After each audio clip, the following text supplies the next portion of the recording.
akan membahas sebuah buku bersejarah yang cukup kontroversial dan penting dalam perjalanan bangsa Indonesia, yaitu pemberontakan PKI Musuh di Madiun. Buku ini membongkar salah satu peristiwa berdarah dalam sejarah Indonesia pasca kemerdekaan, tepatnya pada tahun 1948 yang dikenal dengan peristiwa pemberontakan Madiun. Sebelum kita masuk ke isi buku, kita harus memahami konteks sejarahnya. Pada tahun 1948, Indonesia baru saja memproklamasikan kemerdekaannya dan sedang berada dalam tekanan dari Belanda serta dalam situasi politik yang belum stabil. Di tengah situasi genting ini, tokoh komunis Indonesia, yakni Musso, pulang dari Uni Soviet dan mencoba membangkitkan kembali kekuatan Partai Komunis Indonesia, yakni PKI, dengan garis politik baru yang disebut Jalan Baru. Puncaknya pada 18 September 1948 terjadi pemberontakan di Madiun yang dipimpin oleh PKI di bawah Musso. Pemerintah Indonesia yang dipimpin oleh Presiden Soekarno dan Wakil Presiden Muhammad Hatta menanggapinya dengan keras. Konflik ini berakhir dengan ditumpasnya pemberontakan oleh militer Indonesia dan tewasnya Musso.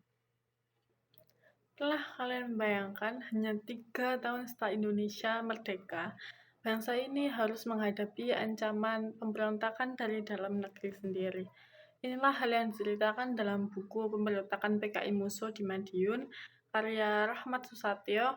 Buku ini membawa kita ke masa-masa penuh gejolak pada tahun 1948, ketika Partai Komunis Indonesia, yakni PKI yang dipimpin oleh Musso, mencoba merebut kekuasaan dengan cara kekerasan di Madiun, Jawa Timur.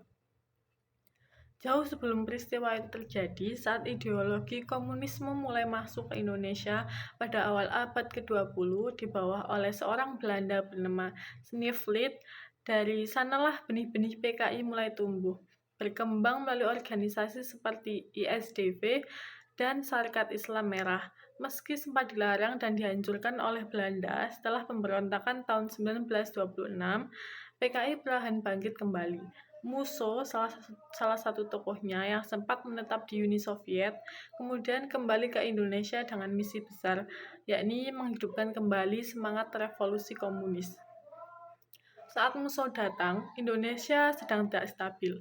Ekonomi lemah, tentara banyak yang diberhentikan karena program rasionalisasi, dan pemerintah baru saja menandatangani perjanjian Renville dengan Belanda, yang bagi banyak orang dianggap merugikan.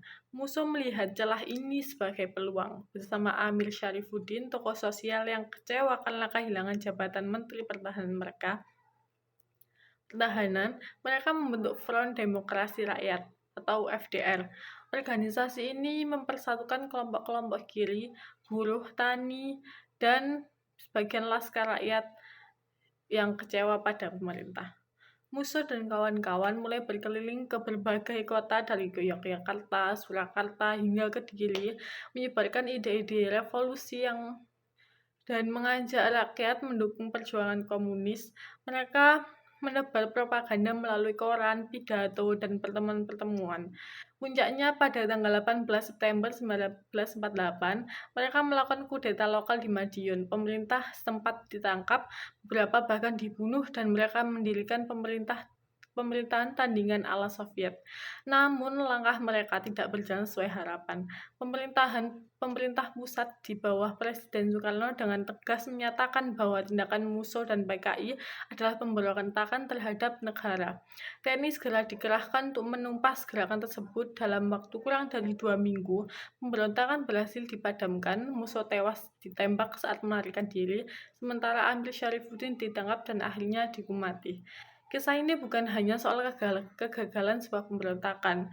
Buku ini juga menunjukkan bagaimana cita-cita ideologi yang tidak dibarengi pemahaman terhadap situasi sosial bisa berakibat fatal. PKI mengira rakyat akan mendukung mereka karena mayoritas adalah buruh dan tani, padahal rakyat Indonesia saat itu lebih menginginkan kedamaian daripada revolusi. Banyak yang justru bingung dan tidak mengerti apa sebenarnya komunisme itu. Buku ini memberikan pelajaran penting bahwa perjuangan politik tak cukup hanya bermodal ideologi dan semangat revolusi. Dibutuhkan pemahaman terhadap kondisi nyata di masyarakat dan kesadaran untuk mengutamakan kepentingan bangsa. Bukan ambisi kelompok bukan ambisi kelompok. Melalui kisah ini, kita juga bisa melihat bagaimana pemerintahan Indonesia saat itu berusaha menjaga kebutuhan rakyat di tengah banyaknya tantangan, baik dari dalam maupun luar negeri. Membaca buku ini seperti melihat rekaman sejarah yang mengingatkan kita bahwa kemerdekaan bukan akhir dari perjuangan, melainkan awal dari ujian persatuan dan kebijaksanaan. Buku ini sangat penting bagi kita yang ingin memahami dinamika ideologi di Indonesia, terutama konflik antara nasionalis, komunis, dan agamis. Beberapa kelebihan buku ini yakni kaya data dan sejarah, disusun dengan rujukan yang kuat, baik dokumen pemerintah, arsip militer, hingga pengakuan saksi sejarah.